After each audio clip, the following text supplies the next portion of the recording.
Welcome to the Church Solutions Podcast, brought to you by JSL Solutions.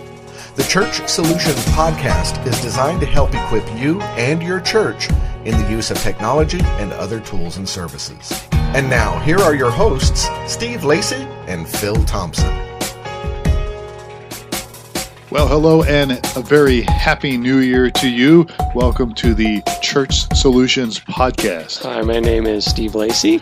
And my name is Phil Thompson. It is a pleasure to be with you. Thanks for tuning into our podcast. We took a little bit of a break over the holidays. How was your holiday, Steve? It was great. Did a little family vacation, so we couldn't do the podcast. Yeah, we couldn't. Well, we could have, but we didn't. You were skiing in Denver. Yes. During freezing, terrible weather. Yes. And you told me off microphone some of the challenges you had, so we won't bore people with it. But driving through ice and snow, not a lot of fun, I guess. Yeah, no.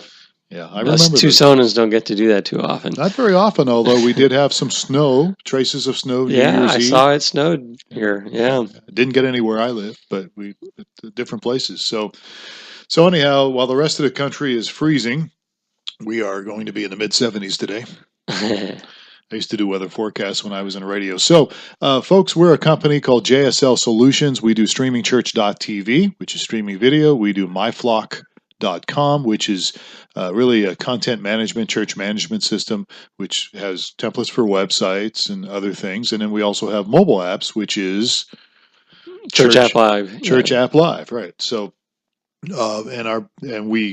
that's all under the umbrella of JSL Solutions. So today we're going to do a podcast on how to do a podcast. Yes. So producing a podcast for your church. Exactly. Producing a podcast for your church is mainly what we're going to talk about. And there are different elements to doing that. And this probably this could be a 2-part podcast. Right. On how to produce a podcast, because there is some detail. If you want to do and we're going to try to cover the basics today and share with you kind of what we have learned from our own trial and error. And then we probably will do another one next week that gives you a lot more detail on some things. So we'll just kind of see how it goes. So I guess probably the first question you might ask yourself is, well, why would I even want to consider doing a podcast? Well, if you're listening to the podcast, this may be a self-evident deal. One of the nice features of the podcast is going to download to your phone or your device regularly for you automatically. So you don't have to have an internet connection to listen to this, and you just stay in touch. I listen to a bunch of different podcasts, and I used to have a long commute. And I don't have that anymore. But when I had the long commute, I would listen to podcasts. Early on, before podcasts, way back when in the dinosaur age, I would listen to books. Mm-hmm. And so now I'm listening to a mix of podcasts and books. Okay. And of course, if most of you listening are involved in a church, that's really why this is called Church Solutions Podcast. If you have a church, it's a great way to get your message out to people. Yeah, your congregation can easily subscribe to the podcast and then get your teaching notes or whatever you put in the podcast weekly. I know I was subscribing to some other churches' podcasts because I liked their teaching style and I didn't want to miss out on their messages. Right. Yeah. So there's a lot of if you have something you feel like you offer, or maybe your senior pastor has to offer, I would consider pursuing this and actually doing a podcast. So probably the first thing I'm going to get into, at least with my notes, is choosing the right equipment to do this with. Yes. So there's a couple different ways to do a podcast. So like Steve and I here are doing a podcast sitting in an office with microphones, and we're talking back and forth. And I certainly would encourage you, maybe if you're in ministry, to possibly pursue this as a possibility for a podcast. Yeah, it could be an addendum to your message. Yeah. And then the most common thing would be, of course, is capturing the weekly message or midweek message, capturing that and making a podcast out of that. So if you're going to do something like Steve and I are doing, where you've got a couple people, and I know pastors that do this, they interview somebody or they talk in their office, you're going to need some equipment to do. I don't know. I didn't really frame this in what we're doing here, Steve. But the back and forth thing that we're doing, you're going to need some specific equipment. Yeah, you're going to need at least one or two microphones, and if you've got more than one microphone, then you're going to need some way to adjust levels for each microphone independently. So you need a little audio mixer, right? And then obviously you're going to need a computer and some software on that computer. So getting back to the other type of what we would call a podcast, where you're capturing the pastor's message, you still need some editing equipment. You still need some software to do that, and we'll get into that probably in a moment or so here.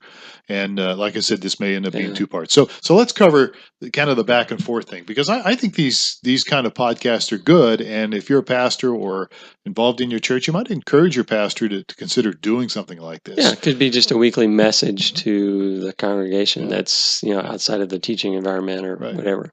So here's what, if you listen, and by the way, let me flash the hypocrite alert button now, because I have a joke. I speak at my church maybe once a month, and sometimes I'll speak on something, and they taught me in ministry that if you're up speaking and you're not really doing something that you're telling other people to do, you're a hypocrite.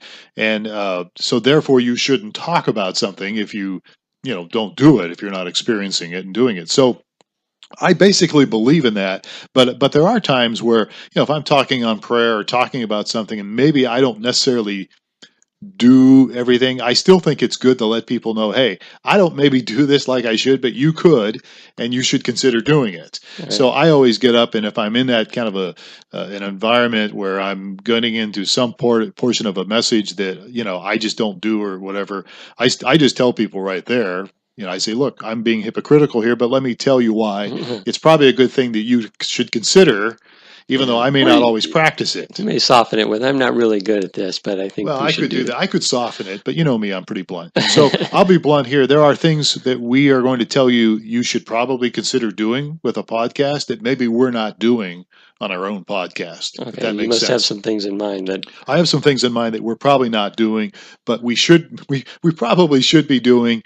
And you, if you're listening, considering doing a podcast, probably should consider doing some of these things. All right, now you've piqued my interest. Yeah. So, well, first of all, when we first started to do our podcast, which has not even been a year ago, Steve and I, we didn't really have very good microphones, and so we basically just set up a couple. I think they were headsets.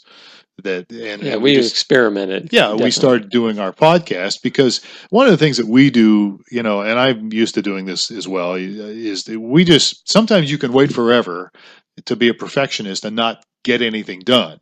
And I do kind of lean that way at times, but because of my experience in Christian broadcasting and other things, sometimes you just have to do something if you don't always have the right equipment, and do the best you can with it. And so that's one of the things I notice with you, Steve, is we just do things a lot of times, and then we kind of get better, polish it up later. So we started doing these podcasts, I don't know, it's maybe not even been 6 months, has it? I don't know. Mm-hmm. And the microphones we used, the first few podcasts weren't very good.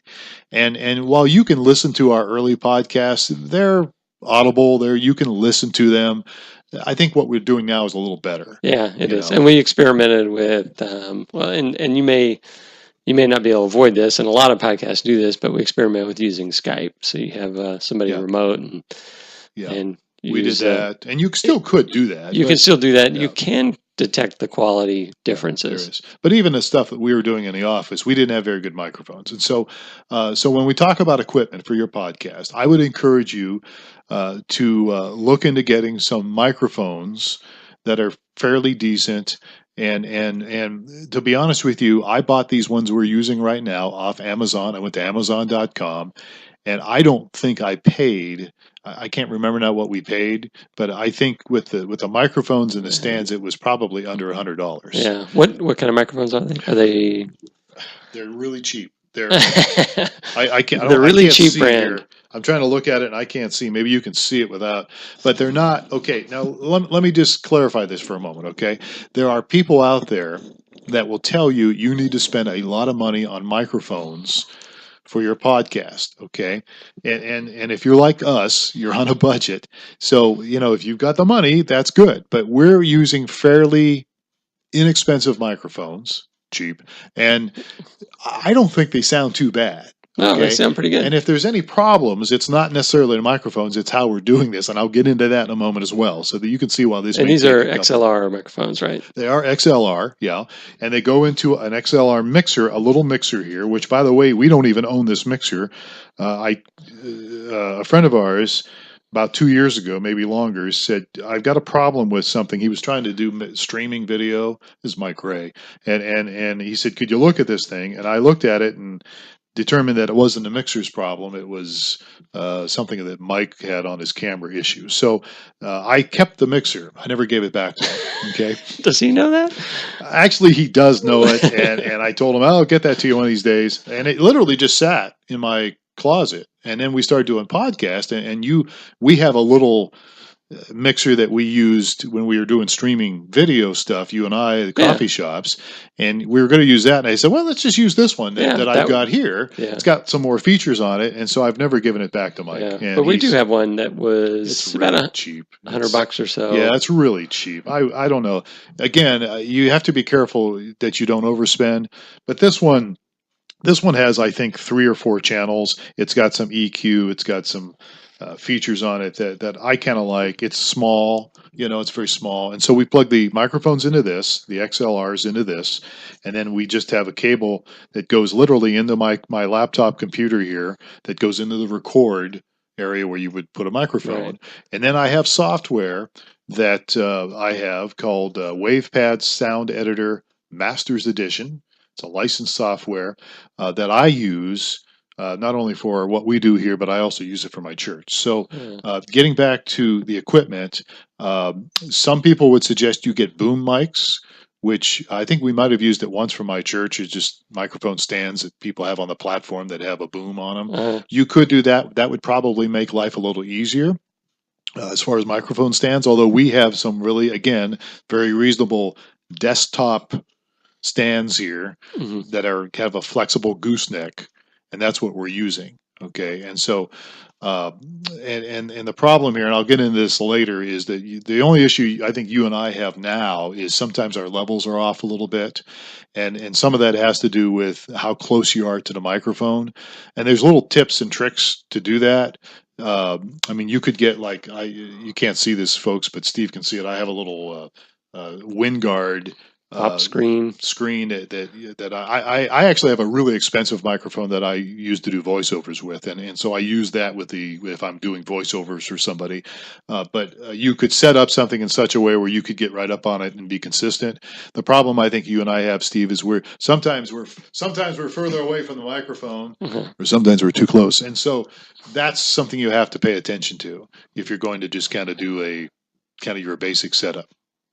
All right. So have I lost people now? Are people out there wondering what's happening? So where are we going? And we were talking about choosing equipment. So another popular software tool is the Audacity, which is free. Yeah. And again, there's people out there that will tell you to spend a lot of money on software. I mean, Adobe has some software that's good. There's really good editing software out there, and I'm not saying don't buy it, but I'm saying, depending on what you're trying to do, you don't necessarily have to spend a lot of money. I think this software, this WavePad deal that I've used for years and years, I may have paid $30 or $40 for it. I don't remember now.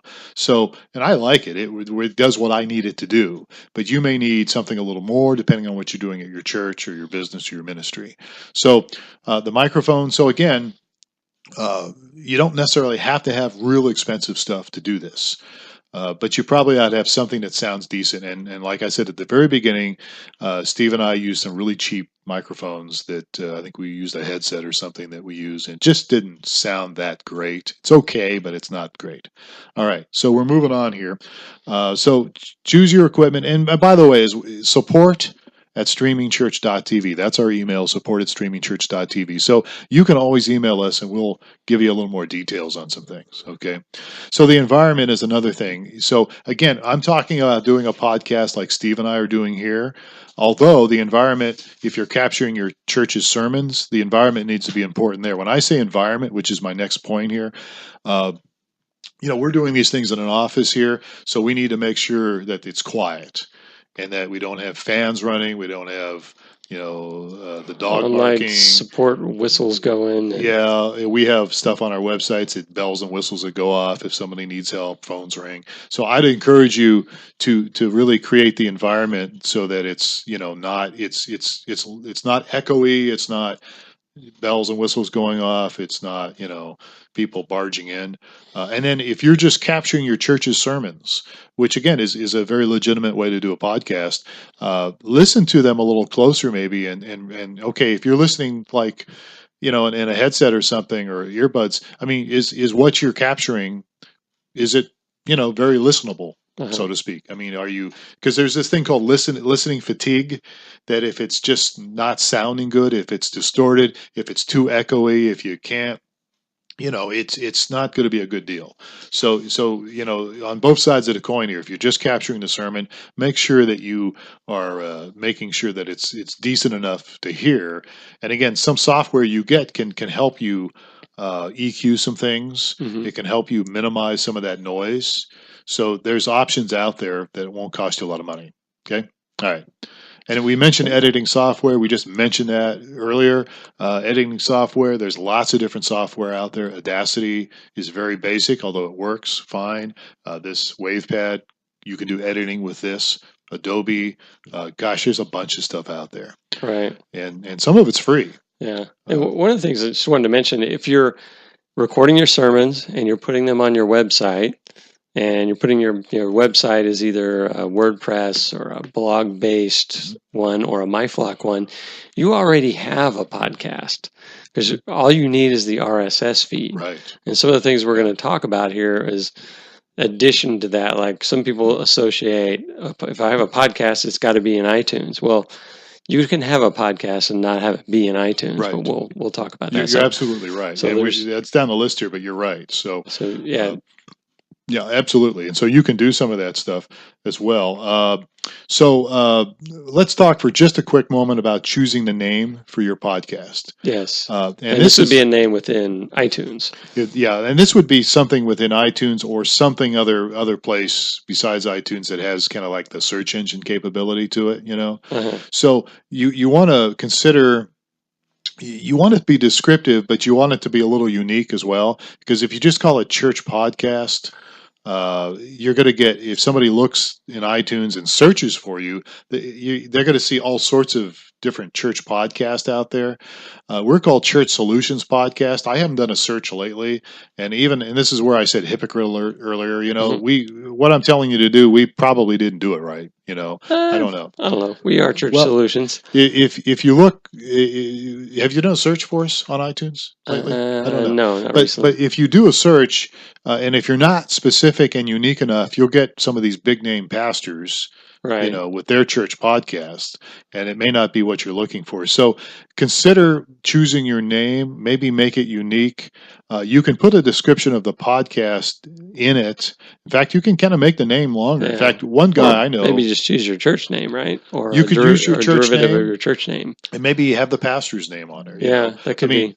We possibly should redo ours and call it Church Solutions Podcast with Steve Lacy and Phil Thompson. That's a long title, but when you're searching, it would pop up quicker, right, instead of popping up, Rick Warren's podcast or something like that, So consider your church name. Consider your name for your podcast. It doesn't necessarily have to be your church name, but it could maybe include your church name. Right. Are you following me? So or it could be something unique, completely off the wall, that the pastor wants to call it, and can let his congregation know that, hey, right, check out the Current Streams of Life podcast, or whatever it may be. Yeah, and you might consider putting the pastor's name in there in the title as well.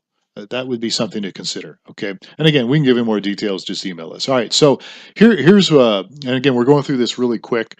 But when you're going to do something, especially for iTunes, if you're going to put your material on iTunes, this is where you had a lot of fun setting this up for us. The artwork for your podcast is pretty important, especially for iTunes. Yeah. Well, one of the things I mentioned earlier is you probably already have an RSS feed, and then you go to iTunes, you put your RSS feed, and then they've got some forms for you to fill out. and that's what you want to call it, what your keywords are, and then you can upload some artwork. Okay. And yeah, I just remember this because it was quite the hassle. You had to have the exact dimensions and submit it to iTunes, and then iTunes will take some time to review it, and if you've got your images a pixel off or two, then they're going to not approve your podcast within iTunes. And I think it was, what was it, 1400 by 1400 by 1400 pixels. Yeah. And not only that, but you also need to make sure that for the image you have, make sure that the information on that image is legible. Even when it actually does get shrunk. Yeah, 1400 by 1400 is really big, right? And it's going to end up being an icon for your channel, so it's going to get shrunk down to nearly nothing. Yeah, so you're going to want to, if you've got text on it, you want to make sure the text is really large. Right, exactly, because otherwise you won't see it. So the artwork is kind of a hassle. We can try to help you with that if you need help, but it is something you definitely will have to do if you want to put your podcast on iTunes. Right, exactly. All right.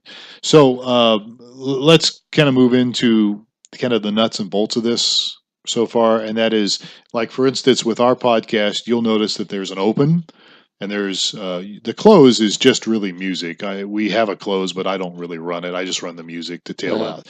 So the open and close is something you should consider for your podcast. And this is, let me say this, especially if you're just capturing the sermon, okay, I would strongly encourage you to take that sermon and maybe even edit it down a little bit. Some pastors will go an hour, 45 minutes an hour. Some pastors will go longer. Some will go 2 hours. Our pastors, your pastor, and even my pastor, we try to keep it around 30 minutes. Mm-hmm. But there are we understand there's different cultures out there, different churches that do different things. So if you're going to do a podcast, you might consider editing out some of that to make it shorter. Your pastor probably won't like that, but you might consider that. But one of the things you really should consider doing, and that is at least having an open, right, probably a close. Right. So, and the open is, we went through this process. It will play at the beginning of every podcast. Mm-hmm. So as you mix your podcast. So for us, you went and worked with a voiceover specialist and some music and mix some things up. But how do you suggest people create their own open? Well, I think you can do that by there's several different things you can do with this. Again, it's going to take software to do that. So what I did simply was, because I was in broadcasting, I had a friend of mine do a read, and you hear him at the beginning. His name's Adam Colwell. And then I took his read. I actually had him do a close too, but we don't use it. I actually had him do an open. And then I took it with the software I have, which is, again, WavePad Sound has a mixing thing with different tracks to it. Right. And so I literally got some music that I could get that was royalty-free music. And that's another thing you need to look at if you're going to have open and closed music. It needs to be royalty-free music, because technically you could get in trouble and have to pay them every time you play their song. So there's sites out there where you can get royalty-free music. You still probably have to pay for it, probably, but you could at least you just make one payment and you've got it. Yeah, you license it to yourself. It's a license deal. So you mix the voice with the music, and then for what I do is I that's a separate file. So I have that as a separate file, and then I also have a closing, which is just music for another file. So I actually have 3 files. When we're done with this podcast, there's several things I do, and one of them is I pull up my mixing pad and I put the open in one channel, I put you and I in another channel, and then I have a closing music track at the very end, and then I literally can finagle that and mix that down. Right. And then it will create a file. Yeah. I can make it create one file out of and the name of the program you're using is? I'm using WavePad Sound Editor is what I'm using. But Audacity would have the same features. You can put as multiple tracks in. It's NCH software is what it is. But yeah, you're right. Audacity has that ability. It does have that ability. The software I use has maybe a little bit more, not much, but a little bit more capability. So it will create, you'll take 3 files. You'll end up with 3 files before you make your podcast. And then you'll mix all that down and create 1 file. Right. And then I actually save all those files anyhow. So you mix the opening is going to have a decreasing sound level, and do you do that where in the audio will start coming up on and you overlap them? Right. Yeah. Okay. What I do is I have music, I have Adam does his read, it's the Steve and Phil show or whatever. And then there's music trailing in, and then I bring in our file, you and I talking, and that's when you hear me say, hey, hello. And you just overlap them. And I overlap them. You can do that with software. And again, it may sound overwhelming to you if you've never done this, but honestly, it's not too bad when you first start. You just mess around with it a little bit and be prepared to take some time and patience and trial and error. So here's what I'm saying about the open, though. And again, if you're just capturing the sermon, you still should have an open. So you ought to say who you are, just the basic information, hopefully not real boring, but information about your church. And very quickly, don't make it too long. And again, when I talked about editing your sermon stuff, sometimes churches have announcements before or announcements afterwards. Get rid of all that stuff. Right. Nobody cares about the picnic that's going on. I mean, there's people that care, but you know what I'm saying? If you're putting it on iTunes, there may be people listening, across the globe, and they're not going to be able to make it to your church picnic. So just keep it to the basics as far as the message goes. That stuff is real important to do. So you're open, and then honestly, I think for sermons, there should be probably something at the end saying, here's how you can find us online. Right. Here's how you can donate if you'd like to donate to this ministry. You should probably have something like that for the close. That's, again, very brief. And then, we're talking 10, 15 seconds or so? Maybe 30 seconds close, maybe 30 seconds. You could go a little longer. There's no set pattern, but I would really try to condense it as much as possible and just give people the basics. Your website, the way to contact you, service times, maybe how to donate online, something like that. So those things I think are very important for any podcast, and especially if you're just capturing sermons. And so we're out of time. So let's keep going next week, and we'll talk a little more about where to host your stuff, where you should host your podcast at, your RSS feeds, all that good stuff. Okay, sounds good. So I realize we've gone over here a lot, but you have questions, support at streamingchurch.tv is how you can get a hold of us. We'll try to help you with this. And if you have a myflock.com account or streamingchurch.tv account, or even Church App Live, you've got the ability to do a podcast. Right, exactly. And it's not anything extra. So you can do that as well. So, Steve, thanks for giving us some input here today. All right, glad to be here. And we'll catch you next week. We'll do a part 2 of this podcast thing for another edition of the Church Solutions Podcast. Have yourself a great day.